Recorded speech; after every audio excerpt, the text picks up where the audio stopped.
Welcome to Flat Earth Debate Uncut and After Show. I'm your host Nathan Oakley, and if you are new to this channel, or you've not done so already, then be sure to subscribe, hit the bell notification icon and join button if you'd like to become a Nathan Oakley 1980 channel member and keep up to date with the Flat Earth Debate. If you would like to support the channel, there is a super chat that runs alongside each of these shows while they premiere, and there's also a PayPal, Patreon and crypto link in the info box below the video. Speaking of Patrons, I'm going to do a quick shout out to all of you who do support me on Patreon, so a massive shout out of thanks and appreciation to Cannabear, Fibre Oats, Bogey, Michael Kahn, Rob H, Ben White, Maximum Gravy, John Kays, Patrick Gunnels, Banter, Will Brax, Mel B Styles, Troy Shuker, Hairy Blade, Mobile Max 777, Neo the One, Lost Cat FE, Rob W, Open Minded, Reese Pound, Dal West Watson, Muted, Maria Neelands, Unbelievable Productions, Blue Ridge Ranger, The Real Gabster, Liam Nedrick Jr., Abraham Mohammed, Skeptic 936, Life is Short, Texas Mike, and David Wayne Foster. So another massive thank you to all of you for supporting me on Patreon. Now I will hand over to whoever is in Discord and Google so you can enjoy their dulcet tones while I set up for today's live show. Well, I'm barely back. I got a cold and I drove 18 hours straight with a pinched nerve and I'm recovering.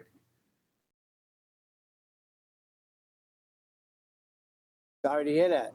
Are you the only one that drives? Was anybody else helping you? No, it's just me driving. So I'm back. Now I'm going to pack today and leave Wednesday again. Oh, well, it's a pleasure to have you in that case, 10th. Yeah, I'm happy to be here. It's daylight savings here in, 2 weeks it's there? Is that right? Something like that. Correct. Yep. Yeah, so you're going to be, I could sleep in an hour more. Hey, 10th, don't push yourself so hard, man. You don't end up them falling and have to wear a goatee like Nathan. Yeah, whatever. Oh, I have a full beard growing, so I'm already there. So if I fall, I have a cushion. Hey, before I forget, I want to give Nathan props for one thing. You said something on QE's show the other day on Ballbusters that was like excellent. I didn't even realize it until you said it. It was towards the end of the show that you're not going to argue once they start arguing about what's it, the tangent? Oh, jeez, I had it. I lost it. It's not my point. It's Brian's point, actually. No, but you said something at the end of the show. You're not going to argue no more. It's a concession on their part. What was that? I can't remember. It was with Rufy. You were talking specifically about Rufy. Yeah, he's saying, when we do this, we're not talking about the ground. Words to that effect. I'm like, yeah, you're not when you do it, but Celestial Navigation does. So you're conceding that your globe version doesn't refer to the ground. It's a concession. Right. When they start moving away from the ground, that's a concession. That was excellent. Well, they still have to tie it back to a tangency point, right? But they don't know how their geometry works. That's what I noticed about a Kumu virus. Because the tangency point starts at your feet if your eye level is on the ground on a sphere. And as you raise in altitude, the tangency point moves out to a geometric horizon. That's how it's supposed to work on a sphere. Meanwhile, we do not have a geometric sphere edge tangent point for a horizon now, do we? As Adam keeps smugly pointing out to Ruhif. Black Swan. But see, their tangency point starts with their made-up celestial horizon bisecting a sphere at your feet, and as you raise in altitude, it moves out on a tangent plane to the geometric horizon. They don't get it. Can you summarize what Rufy's saying again? Because it sounded absurd. What's he saying?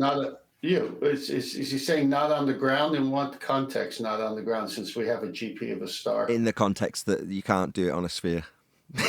So therefore, they're not talking about the ground. We're only talking about a tangent plane. tangent to the sphere. That's the ground that we're not talking about. That's why it's a concession. Yeah, so that's why they have to draw the tangent plane all the time.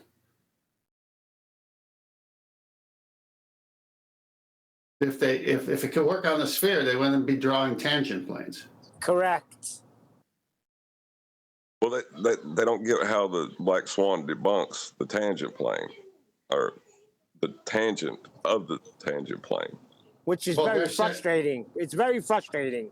And just real quick, what's her name was on Jose G. Gonzalez, that Rachie 5 zeros. Like, I don't know why she even goes there and argues, talking about refraction, and it's like the Black Swan don't even exist. It's insane, really. Neil, you got to give people leeway to do what they want to do. Not everyone's going to follow what you're doing or what I'm doing. I think she wants a fight, though. I think if she comes here, there's no fight. It's victory time. Well, yeah, perhaps, but there's different arrows for different shots, and she's doing what she wants to do. Yeah, why go for the quick kill when you can draw it out for hours? The thing is, I'm not used to hearing that stuff. It gives me a headache. Well, I don't want to get off this tangent point again. So they've been talking about a tangent all this time. Now they're not talking about a tangent, Nathan? No, the other way around. So for 2 years, they've been telling us that we wouldn't expect to see the geometric horizon refraction. So there's no straight line. That's their argument against the Black Swan. Then we get to this argument where they need a straight line. Right. That part I get. I get the turnaround there and the hypocrisy. But the tangency for them is to draw either a tangent point or a tangent plane at one point touching the top of a sphere, correct? Yes and no. So it depends on how they've tried to subvert the argument away from what you're looking at in a sextant. So obviously, if you're looking at a sextant, you're looking at the horizon. For them, that's got to be a geometric horizon because that's the corrections they're making. So therefore, Black Swan. No, you're not looking at a geometric horizon in your sextant, and we've only got one. So what we're doing, well, we're establishing a horizontal. So that's where the end of that argument comes. The other one is to just beg the question outright. Oh, well, yeah, we've got an infinitely expandable plane in all directions, but dangling beneath it like a dingleberry is a sphere Earth. Well, that's just begging the question, because there's no actual relation to it other than you assuming that the plane that you're going to navigate and measure has got a dingleberry Earth dangling below it that you're not going to use and isn't in any way useful to the actual ground you're going to be navigating. So what does that prove for them, that they can beg the question? I don't, see how that's useful when they just say, well, we've just automatically got a tangent plane extending out flat as big as we need in all directions. And below that, at a tangent point, there's a sphere. For what? What use is it? At that point, it's just nothing more than a begging the question fallacy to justify their own faith. No, I get the way you were constructing that. The reason is, from the beginning, when I started researching the sextant, it was very clear that it's an angle measuring device. Then you say, okay, what else could it do? Well, it's an angle measuring device. That's all it does. Does it make coffee? No, it doesn't make coffee. Damn it. But it uses the ground. Okay. and so, yeah, there you go. Ground. Oh, that was a bad. Good one, chocolate. It might be accelerating away. Good one, chocolate. I'm the one who said it and it died, and chocolate tried to resuscitate it, and you give him credit. To be fair, it was an excellent joke, chocolate. Thanks for that. Oh, thank you, Nathan. Anyway, past that point, so it's an angle measuring device. Okay, then you just have to define what an angle is. So, I mean, we all know what an angle is, but I looked it up. I looked it up everywhere. Two straight lines having a common point called a vertex. So where's the vertex? Well, that's the observer. The vertex has to be the observer. If it's two straight lines to the observer's eye, right, if he's looking through the telescope of a sextant, well, that's one of the straight lines and the other straight line forming that point, that vertex. So it can only work on a flat surface because they're two straight lines. So this was so glaringly obvious Then you look at all the pictures that we've seen, and they want to say that's working off a curved surface. Well, they know that looks silly, so they have to draw a tangent plane so it can work. Wait, can I ask a question? Yeah. You said the observer, the vertex is located at the observer's position. Can the tangent also be at the observer's position? Well, it depends what you're saying. If you're living on that dingleberry, the observer is at the tangent on that sphere, I suppose. But we're not talking about things that don't exist. We're talking about angles. So if the observer is at the tangent, what's the observer observing? The You're horizon. getting at it. That's a good point, Chocolate. But other than I recognised that pretty early on and didn't use it, although it is comical, right? So we're standing on the tangent point. We're automatically assuming a flat plane extending whatever direction for however far that we need it to be, with a dingleberry dangling beneath it. Okay, so if that's your tangent point, what's in the horizon mirror? But that just opens the door for them to obfuscate between the two, doesn't it? Same applies to bubble sextant versus mirror-based sextant. It just opens the door to let a little obfuscation in. Brian, check me, I'm checking you. Just deal with it. So I was just wondering, because somebody was telling us that the tangents wherever you are. It's like, but aren't you supposed to be looking at that through the mirror? Oh, no, that got debunked because you don't have a straight line to your tangent anymore anyway. So that's too bad. So if it's the refracted horizon, it's a bent line to it, so that's not a straight line for an angle. In other words, they're screwed on every single front with this argument. I can't think of anyone that doesn't get dealt with one step to deal with it. In other words, it's an immediate off with their head. The reason they're screwed is because it's simple. Sextant is an angle measuring device, and then define an angle, two straight lines meeting a common point to create a vertex. That's where the observer is. It can't do anything else.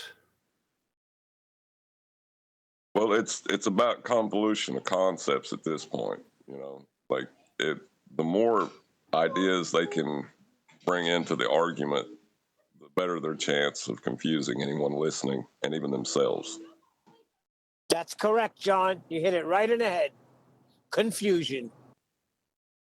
Ideally, what they do is they confuse the person who's listening, and they can offer them back in a little feedback loop some confirmation that they realise that proves the globe, or whatever it is they're trying to achieve, that proves their point being made by the flat earther as being wrong. Once they get that back from the person they're trying to convince, the audience member in this example, that feedback loop is complete, and it gives them a bit of pain relief temporarily. So this person, I explained to them how stupid you are because your spelling was wrong. And they said, yeah, I understand. He's an idiot. Spelling wrong. Right. Globe still, yeah? Yeah. And, yeah, that's how it goes on. But I don't think that's necessarily like they know they're doing that. It's just they don't.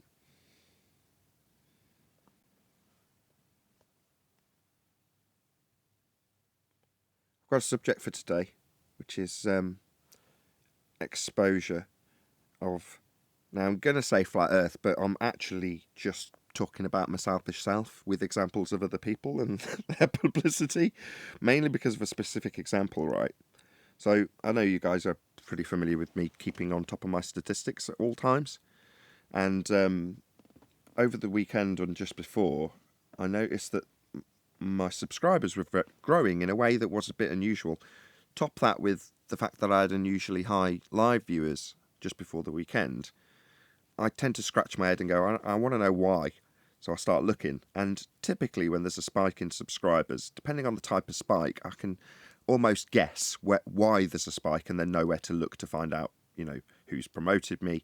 If it's a little peak, it's probably a hater video. If it's a big peak, it's probably a flat earther promoting me, and so on and so forth. But when I see a sort of trickly, steady, general increase, I'm like, that's a weird trend. So much so that I noted it to my wife. I'm like, I just want to make a note of this to you. Probably nothing, but here you go. Here's an increase in my subscriber counts. Obviously, I told her with elation that I'd got great numbers in terms of live views. Anyway, a few days elapse, and I get an email this morning from, I can't remember, he gave me his handle, but I don't want to give his name just in case he doesn't want to give me it, or me to give it out rather.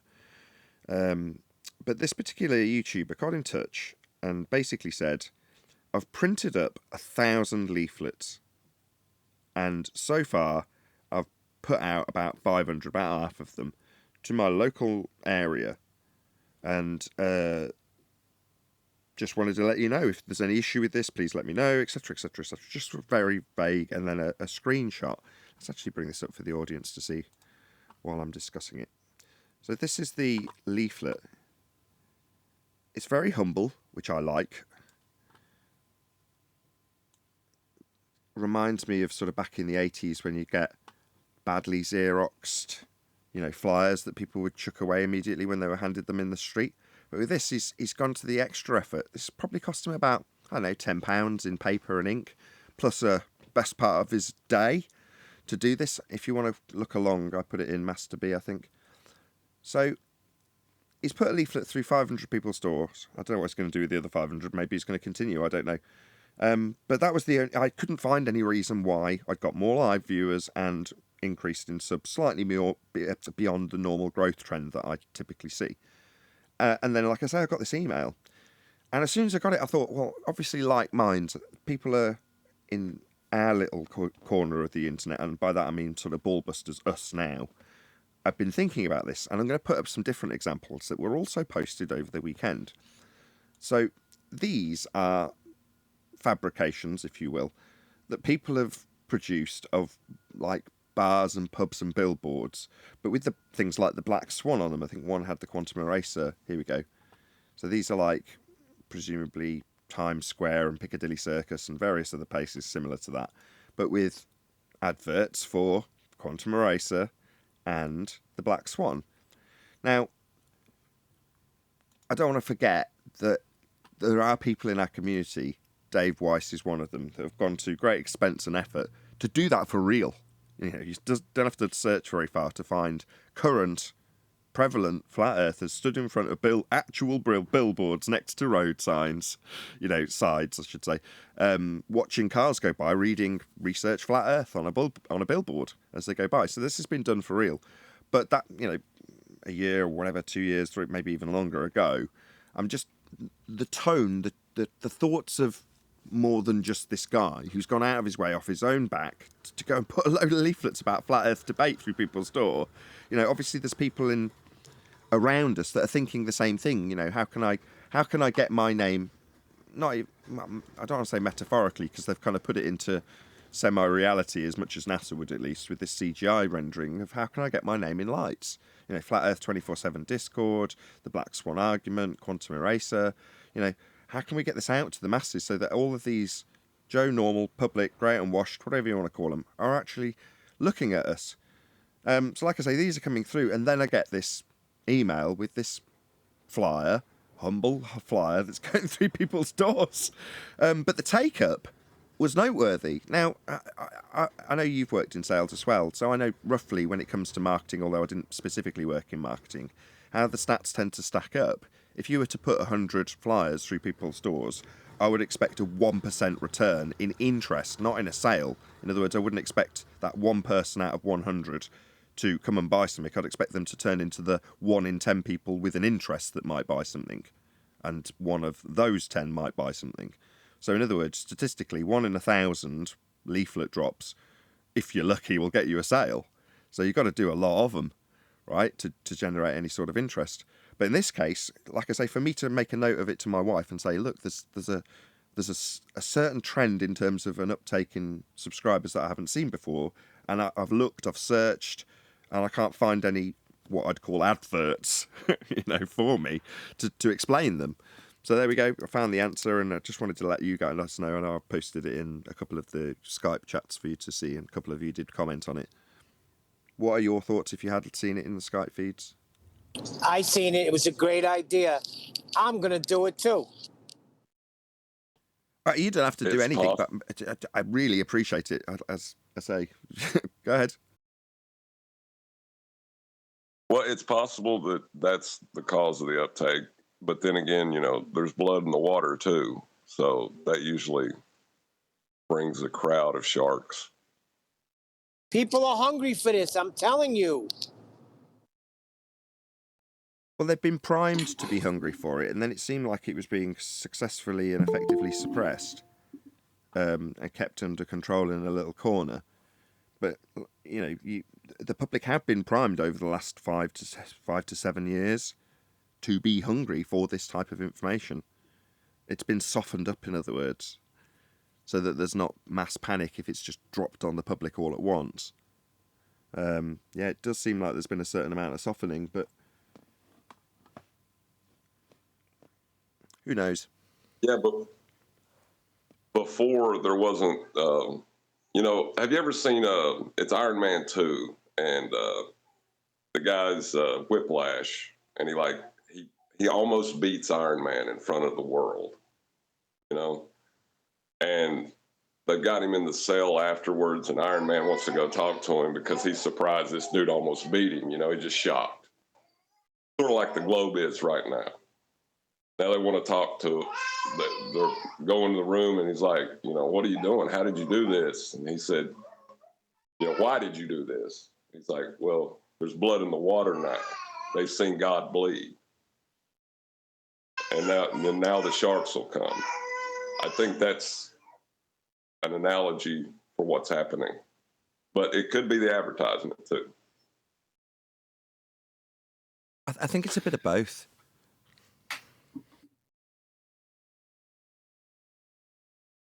Agreed. But the other thing, slightly off on a tangent, but on the same subject matter, was an appreciation for the quote-unquote community that we're in. I can't think of any other communities that would potentially happen in, especially on our counterpart side. Could you imagine? I'm going to go door to door, putting leaflets through saying, oh, by the way, just to let you know, just a quick reminder, Earth's a sphere, and we talk about this, and anybody who disagrees with it, we berate severely on a daily show called Anti-Flat Earth Debate. I just don't think anybody would go out of their way to do something like this guy, whose name's Sensual Goat. That's his YouTube name. So if you see him going by in the chat, say hello. Tell him I say Well, thanks. this is where we've been trying to tell you all this time, and Neil's been trying to tell you. The subject matter is of high importance. And you're finding people who are willing to, at their own cost, to get this out because your show is addressing one of the biggest lies ever. So this guy spent money on leaflets because he cares for his fellow man. That's why he did it. And he says, I can't argue, but these guys out on this show with Nathan Oakley sure do a good job. I'll go promote them. So if you say, if you ever interview this guy, I bet you he's going to say, I want the truth to get out. But with the information that's been released, it's the arguments. If you know the information, the argument's over. Like all their tricks have pretty much been on display. I can't really think of anything else that they can pull out of their hat. The argument. Yeah, but think of the advantage now. When I came to Flat Earth, the information that's out here right now that we're bringing forth, I didn't have that. You know what I'm trying to say? Yeah, the argument may be over, but we're in the bubble. We need to get out of our bubble and realize people, if we start talking the way we talk here to people, they're still lost. They're not connecting certain things. You have to prep them a bit. Like if I say Black Swan, you get it. Neil gets it. I get it. But if I say Black Swan to someone, it hasn't been out there in the way that we understand it to where everyone knows what it means. But Black Swan's an acronym or an abbreviation or a, LSPCC. You don't know what it means unless you know what the actual words mean. Well, if you just say Black Swan, that's not good enough. Laying out the modus tollens argument and explaining that the Earth doesn't have a physical edge for a horizon, that is almost as concise. And I hope that's what people get from here. The arguments get developed here and people get to see the progression of things like the Black Swan from a complicated hour-long presentation down to a summary that the horizon's not a physical sphere edge called Earth curve. And along that progression, hopefully the people who are, keen like Rachie to go out and debate this stuff pick up on the arguments and hone them and polish them and sharpen them themselves, but also have, you know, the ability, which I know she does, as you were talking about earlier, to come back every now and again and go, oh, right, that's how they've refined that argument. I refined it this So way. let me address that, Nathan. Well, forget Black Swan. Modus tollens. I said that to people. They go, what? It's the same. Well, it has the same effect as the Black Swan. They don't know what the modus tollens is. I didn't even know what the modus tollens was until I heard the modus tollens. And then I found out there was a modus ponens even. Oh, my goodness. Like, a farmer's got the time to go figure out all these things, right? So, Yeah, but you don't again, have we're to in a know bubble. you don't have to know the name of the logical consistency. Yeah? If I water the grass, it will grow green. I watered the grass, therefore it grows green. These aren't things that need the logical consistency name given to them. That's not required. If the Earth No, is a but you sphere... see, Go on. you just said it. I water the grass is green. They get that. They understand that way of talking. But that's... Yeah, but that's... Ted, believe it or not, there's more people that, like, since I've been aware of the logical consistency, I hear it everywhere now. On other shows, I'm hearing it. On TV, I'm hearing it. Yeah, you're missing my Right, point. because you were aware of it. Hold on. You're missing my point. You don't need to know how the logical consistency formulation works. In the same way, you don't need to know how the scientific method works to understand how an argument's broken apart by way of use of the scientific method or the lack thereof. And in the same way, when I say modus ponens, if P then Q, P therefore Q, I don't need to label if I water my grass, it will grow green. Yeah? Now, don't get me wrong, I'm making it so vague. Oh, there's so many other things. Yeah. I'm just giving a simplistic example. I did water my grass and it did grow green. Yeah? That logic, the consistency of the logic, is understood by almost everybody if you lay it out in concise and simplistic enough terms. You don't have to label the fallacy or understand it. If you do, like Neil's just already prompted me by saying, then you see those logical fallacies all over the place because you understand how the formulation works. But I protest what you said that in a good way. See, if I say I water my grass, therefore green, that makes a lot more sense for the masses of people versus if P then Q. What do you mean P then Q? They're not here yet. If you understand, we can't use those terms, P then Q. Even logical consistency fallacies. What? Fallacy is too big of a word, I'm finding out. I've tried this. I'm giving you real-time feedback of me talking with people with our daily language, and it goes over their head. But if I say, well, here, let me put it in an example form. You water your grass, what should happen? Oh, okay, I get it now. Yeah, but that's where it gets broken down in the show. You know, when we're talking about in concise terms, physical sphere edge horizons that are formerly known as Earth curve, and then someone goes, I don't know what you're talking about, especially if you've formulated it into the logical consistency. But if you then say, look, if you've got a hill out your window, how often do you wake up and see the hill? Instead of blocking stuff behind it, let's say there's a shop, your local paper shop's beyond the hill, behind the hill, you can't see the paper shop because the hill's in the way. How many times have you woken up and found that the hill's behind the shop? Never. Yeah, because hills don't move with the weather, do they? Physical limitations to your view don't move with the weather. Now, you might find you can't see the limitation because of the weather. Fog, suddenly you can't even see the hill. But there's never going to be a scenario where suddenly the hill moves. But that's what the horizon does, and it can't therefore be a geometric limitation. Now, that takes a little bit longer, but for average Joe normally, they'll hear those similar examples, like the brick one, for example, reasonably regularly. Are you saying we need more? We need to dumb it down a bit? But yeah, dumbing it down does help. That's why I like the Eratosthenes instead of, like, when I'm talking to somebody that isn't up on the argument, Eratosthenes over the sextant.